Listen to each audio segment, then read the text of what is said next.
আমরা জামালপুর জেলা কৃত্রিম প্রজনন কেন্দ্রে উপস্থিত হয়েছি। বাংলাদেশ প্রাণী সম্পদের এআই টেকনিশিয়ান কল্যাণ সংগঠনের গত 10ই ফেব্রুয়ারি আমাদের 7 দফা দাবি নিয়ে আমরা যে আন্দোলনে কর্মবিরতিতে আছি, সেই কর্মবিরতির অংশ হিসেবে আজকে আমরা এখানে উপস্থিত হয়েছি। যার ফলশ্রুতি আমরা বাংলাদেশের প্রাণী সম্পদ, আমাদের যে প্রাণী সম্পদ উন্নয়নের লক্ষ্যে আমরা প্রাণী সম্পদের এআই টেকনিশিয়ানগণ কাজ করে আসছি। যার দরুন আজ আমরা দেশের প্রাণী সম্পদকে উন্নত করে দেশ এবং জাতিকে স্বয়ংসম্পূর্ণ করে আসছি। আজকে আমাদেরকে যে বৈষম্যের দিকে ঠেলে দেওয়া হচ্ছে, আমরা 2001 থেকে কাজ করে আসছি, আমাদেরকে যত সামান্য ভাতা দিয়ে আসছিল সেটাও আমাদের কাছ থেকে আজ বন্ধ করে দিয়েছে। এখন 18 মাসের বেতন আমাদের বকে রেখেছে। আমাদেরকে এখন কোনো প্রকল্পের ভিতরে আমরা নেই, ছোট একটা প্রকল্পের ভিতরে ছিলাম, সেই প্রকল্পের ভিতরেও নেই। সেখান থেকে আমাদেরকে এখন সম্পূর্ণভাবে অবহেলিত এবং কি বৈষম্যের ভিতরে রেখেছে।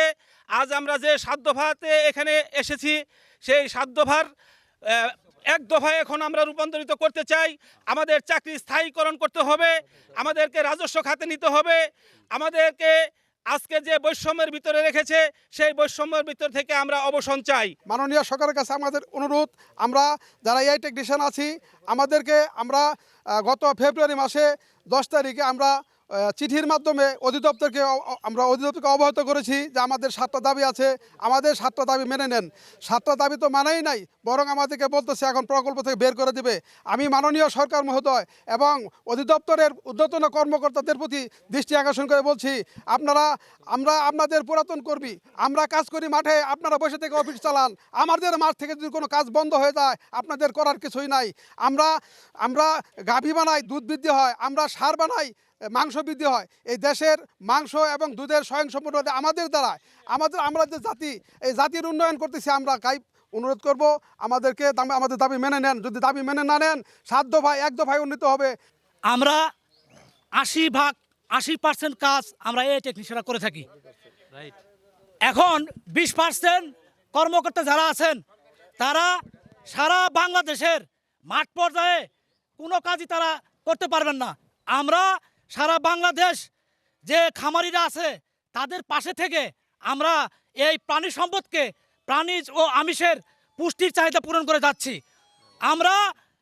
আমরা চাই আমাদের যে 7 দফা গত ফেব্রুয়ারি মাসের 10 তারিখ থেকে শুরু হয়েছে, তারা আমাদের জন্য কোনো ব্যবস্থা এখন পর্যন্ত গ্রহণ করেন নাই। বরঞ্চ তারা আমাদেরকে আরও বিভিন্ন ধরনের হুমকি দামকি দিচ্ছেন, সুকোজ করছেন, আমাদেরকে শুধু ভয় দেখা যাচ্ছেন। আমরা চাই, যেহেতু আমরা সারা বাংলাদেশের খামারিদের সাথে সম্পৃক্ত হয়ে, যেমন আমরা কি কাজ করি, আমরা খামারিদের জরিপ, পরিসংখ্যান, প্রত্যেকটা ঈদেই আমরা মেডিকেল টিমে উপস্থিত থাকি, জরিপ কাজে উপস্থিত থাকি। আমাদেরকে সমস্ত কাজ করানো হয়, শুধুমাত্র আমাদেরকে কাজই করাই যাচ্ছে। আমরা যদি কোনো সময় বেতন চাই, ভাতা চাই, তখন তারা আমাদের প্রতি চরম বৈষম্য করে। আমরা চরম বৈষম্যের শিকার, আমরা এই বৈষম্য থেকে মুক্তি চাই।